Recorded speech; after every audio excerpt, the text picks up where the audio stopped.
আসসালামু আলাইকুম সবাইকে। জোর করে ভালোবাসা গল্পের 7 নাম্বার পার্ট। তো বেশি কথা না বলে চলুন গল্প শুরু করা যাক।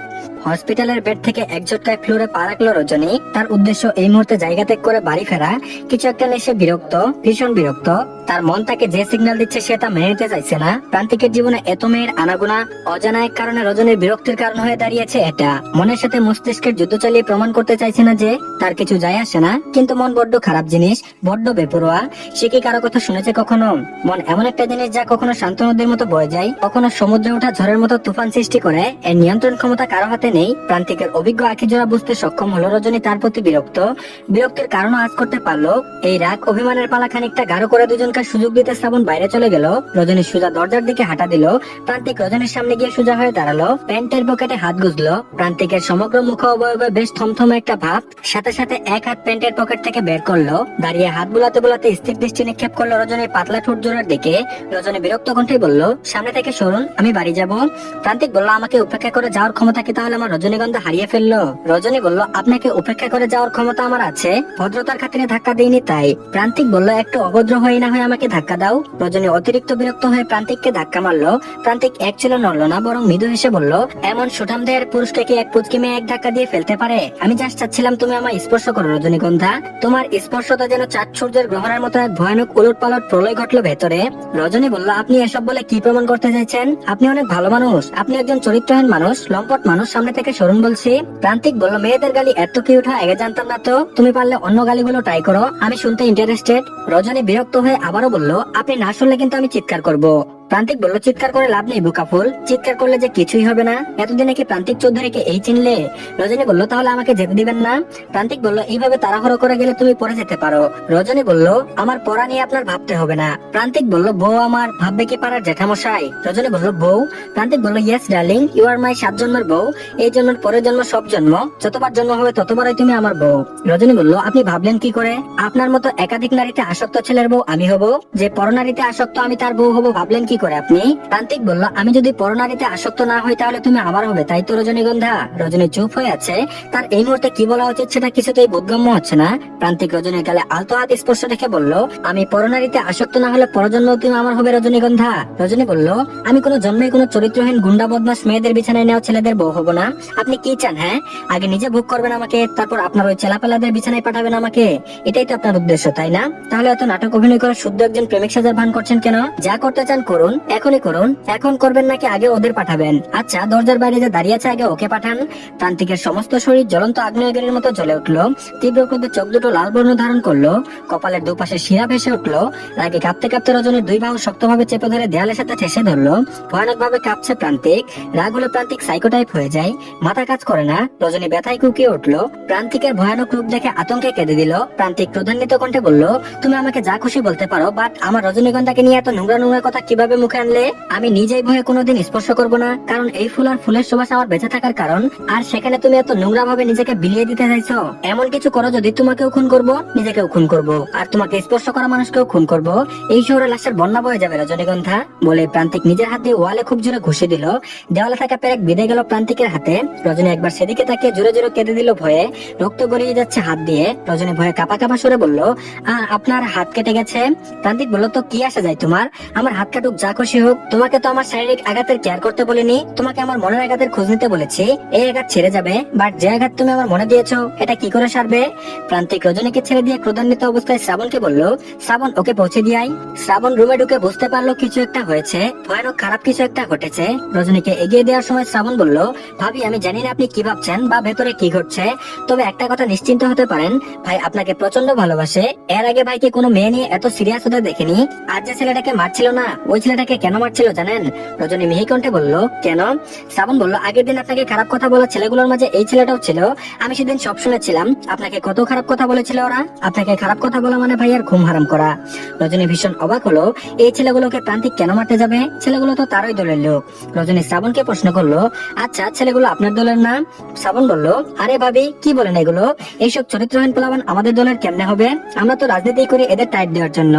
রজনী কোনো উত্তর দিল না। শ্রাবণ আবারও বলল, আপনি জানেন এরা আপনাকে খারাপ কথা বলেছে, সেজন্য ভাই আপনার সেফটির জন্য আমাদের পাহারা দিতে বলেছে, আমাদের বোনাস বাড়িয়ে দিয়েছে।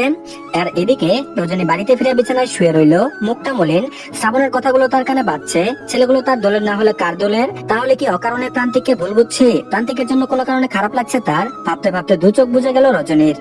গভীর রাত, নিস্তব্ধ শহরে জেগে আছে প্রান্তিক চৌধুরী। খালি গায়ে 3/4 প্যান্ট পরে ব্যালকনিতে দাঁড়িয়ে সিগারেট টানছে। দু চোখের পাতায় ঘুম নেই তার, ভেতরটা অস্থিরতায় জ্বলে পড়ে অঙ্গার হয়ে যাচ্ছে। ইস, কি ভয়ঙ্কর যন্ত্রণা! প্রেয়সীর অবহেলা বুঝি এত পীড়াদায়ক? আগে জানা ছিল না তার। প্রেয়সীর ঘৃণাভরা দৃষ্টি তার ভেতরে চৈত্রর খরার মতো হৃদয়ের সমস্ত উল্লাস শুকিয়ে ফেলেছে। হাতে থাকা জ্বলন্ত সিগারেটটা কখন যে অসাবধানতার জন্য পায়ের উপর পড়লো খেয়াল করতে পারিনি। ধবধবে ফর্সা পা সিগারেটের আগুনে পুরো কালো বৃত্তের মতো লাল হয়ে গেল। পা জ্বলে উঠতে সেদিকে চোখ ফেরালো প্রান্তিক। ভয়ঙ্কর জেদের কারণ পায়ের উপর থেকে জ্বলন্ত সিগারেট সরালো না। প্রান্তিক বুঝার চেষ্টা করলো তার পা পড়ছে নাকি মন পড়ছে বেশি। অনুভব করলো মনের যন্ত্রণাদায়ক অনুভূতির কাছে পায়ের সামান্য জ্বালা পড়া যেন কিছুই না। তাহলে জ্বলে যাক পা, পুড়ে যাক মন, ছাই হয়ে যাক সব। আবারও লাইটার জ্বালালো। লাইটারের আগুনের সম্মুখে ভেসে উঠলো রজনীর সেই ঘৃণাভরা দৃষ্টি। এই দৃষ্টি সে কিছুতেই উপেক্ষা করতে পারছে না। লাইটার দূরে ছুঁড়ে মেরে দাঁত কিরমির করে খানিকটা পেছনে সরে এলো। পায়ের উপর থেকে জ্বলন্ত সিগারেটটা পড়ে গেল। গর্জে উঠে বলল, why Rajnigandha, why are you hurting me? কি আছে তোমার ওই চোখে? আমি উন্মাদ হয়ে যাব, পাগল হয়ে যাব তোমার ওই দৃষ্টির জন্য। শ্রাবণ বাইরে অপেক্ষা করছিল। আজ শ্রাবণ ঘুমায়নি। আজ প্রান্তিকের মুড খারাপ। প্রান্তিকের যেদিন মুড অফ থাকে প্রান্তিক ঘুমাতে পারে না, সেদিন শ্রাবণও ঘুমায় না। প্রান্তিক কি থেকে কি করে হুঁশ থাকে না। শ্রাবণ প্রান্তিকের পাশাপাশিই থাকে। পৃথিবীতে কিছু সম্পর্ক থাকে একদম নিঃস্বার্থ ভালোবাসা। শ্রাবণও তেমন। প্রান্তিকের প্রতি ভালোবাসার কোনো স্বার্থ নেই। শ্রাবণ প্রান্তিকের রুমে প্রবেশ করে বলল, ভাই প্লিজ শান্ত হন। প্রান্তিক বলল, শ্রাবণ গাড়ি বের কর। শ্রাবণ বলল, এত রাতে কোথায় যাবেন ভাই? প্রান্তিক বলল, কুয়াকাটা, হোটেল বুকিং দিয়ে দে 7 দিনের জন্য। প্রান্তিকের অভ্যাস আছে গভীর রাতে হুট করে গাড়ি নিয়ে বের হওয়ার। মধ্যরাতে গাড়ি নিয়ে প্রকৃতির খোলা হয় মিশে যেতে তার ভালো লাগে। জাস্ট একটা 3/4 আর সাদা গোল টি শার্ট পরে ব্যাগে কয়েকটা ড্রেস নিয়ে বের হয়ে গেল প্রান্তিক। সাথে শ্রাবণও আছে। রাতে নিস্তব্ধতায় গাড়ি চলছে। কালো কালারের একটা কার, জানালা খোলা, ড্রাইভ করছে প্রান্তিক। বেশ গম্ভীর মুডে আছে। সাথে সিগারেট তো আছেই। শ্রাবণ বলল, ভাই ভাবি ছোট মানুষ, না বুঝে আপনাকে ভুল বুঝেছে, একটু সময় দিন, ঠিক হয়ে যাবে। প্রান্তিক গভীর মুডে বলল, আমার কাছে 1 সেকেন্ড সময়ও 1 যুগ সমান মনে হচ্ছে শ্রাবণ। শ্রাবণ বলল, ভাই ভাবি মিসআন্ডারস্ট্যান্ডিং হচ্ছে কোথাও একটা। আর ওই টাইমে ওই মেয়ে কল দিয়ে তো আরো প্রবলেম করলো। প্রান্তিক বলল, এই শালীরা আমাকে পেয়েছে কি? এদের জন্য আমার ঘরে আগুন লাগছে। আমি যাকে চাচ্ছি তাকে পাচ্ছি না, আর এদের চাচ্ছি না, আর আমার পিছুই ছাড়ছে না। অঘটন কিছু না কিছু একটা ঘটেই চলেছে।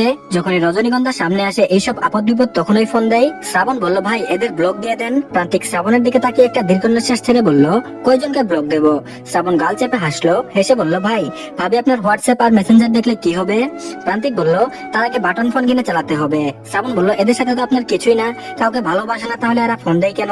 প্রান্তিক বলল, এরা সবাই আমার এক্স গার্লফ্রেন্ড। আমি কাউকেই ভালোবাসতে পারিনি। 2-1 বার ডেট করেছি, তারপর আর ভালো লাগেনি। যদিও আমি কাউকে ডেটে ডাকিনি, ওরাই প্রপোজ করেছে। রাজি না হলে বলেছে একদিন ডেট করে দেখো, ভালো না লাগলে ছেড়ে যেও। ভালো লাগেনি, ছেড়ে এসেছি। 2 ঘন্টা 1 ঘন্টা 2 দিন 1 দিনের গার্লফ্রেন্ডেরা। শ্রাবণ বলল, ভুলেও যেন ভাবি এসব না জানে ভাই, জানলে খবর আছে আপনার। প্রান্তিক বলল, না জানানো কি ঠিক হবে? আমি রিলেশনে লয়াল থাকতে চাই। শ্রাবণ বলল, লয়ালই থাকবেন, বাট মাঝে মাঝে অজানা জিনিস না জানাই ভালো। এটা সম্পর্কের জন্যই ভাই, মাঝে মাঝে ভালোর জন্য মিথ্যা বললেও সমস্যা নেই। কেটে গিয়েছে 7 দিন। রজনী এর মাঝে 5 দিন কলেজে গিয়েছে, অথচ প্রান্তিককে দেখতে পাইনি একদিনও। মানুষটা কি হারিয়ে গেল? অদ্ভুত কোনো কারণে রজনীর আঁখি যুগল খুঁজে চলেছে সেই আঙ্গুলের মাঝে জ্বলন্ত সিগারেট চেপে রাখা ভয়ঙ্কর ছেলেটাকে, যার চোখে কখনো আগ্নে থাকে, আবার কখনো দুষ্টুমি থাকে। সেদিন হসপিটালের ব্যবহারটা কি অনেক খারাপ হয়ে গিয়েছিল? অস্থিরতায় ভুগছে রজনী। যে মানুষটা সারাক্ষণ তার পিছে লেগে থাকে, বিগত 7 দিন তার দেখা নেই। আর মনে প্রান্তিকের উপর অভিমান হলো রজনীর। এই হলো ছেলেদের ভয়ঙ্কর ভালোবাসা। ইহকাল পরকাল সবকালেই পিছু ছাড়বে না। একদিন কয়টা কথা শোনানো হয়েছে আর অমনি ভেগে গিয়েছে। অদ্ভুত। আমি কেন ভাবছি ওই খারাপ মানুষটার কথা? নিজ থেকে আপদ বিদায় হয়েছে, এটাই আলহামদুলিল্লাহ। মাথা ঝাড় দিয়ে প্রান্তিকের চিন্তা বের করে দিল রজনী। কলেজ থেকে ফেরার সময় শ্যামলা বর্ণের একটা ছেলে রজনীর দিকে ফোন ধরে রেখেছে। মনে হচ্ছে ছবি তুলছে। আজকালকার ছেলেদের উদ্দেশ্য ভালো না। এই ছবিকে ইন্টারনেটে খারাপ ভাবে ছেড়ে দেবে। রজনী কি করবে ভেবে না পেয়ে চট করে মাথায় একটা বুদ্ধি উদয় করলো। সোজা ছেলেটার সামনে গিয়ে দাঁড়িয়ে বলল, আপনি আমার ছবি তুলছেন? ছেলেটা কোনো কথা বললো না। কি বলবে ভাবছে। রজনী চট করে বলে উঠলো, আমার ছবি তুললে কিন্তু খুব খারাপ হবে। আমার বয়ফ্রেন্ডকে জানেন? ছেলেটা বলল, কে? ছেলেটার নাম অন্তু। সে প্রান্তিকের সাথেই থাকে। অন্তুর হাতের ফোনে ভিডিও কল চলছে। ফোনের ওপাশে প্রান্তিক রয়েছে। আমার বয়ফ্রেন্ডকে কথাটা শুনে প্রান্তিকের হার্টবিট বেড়ে গেল। তার মানে তার রজনীগন্ধার বয়ফ্রেন্ড আছে। প্রান্তিকের চোখ মুখ শুকিয়ে এসেছে। তখনই রজনী বলে উঠলো, আমার বয়ফ্রেন্ডের নাম প্রান্তিক চৌধুরী, নিশ্চয়ই ওই নামটা আপনার জানার কথা।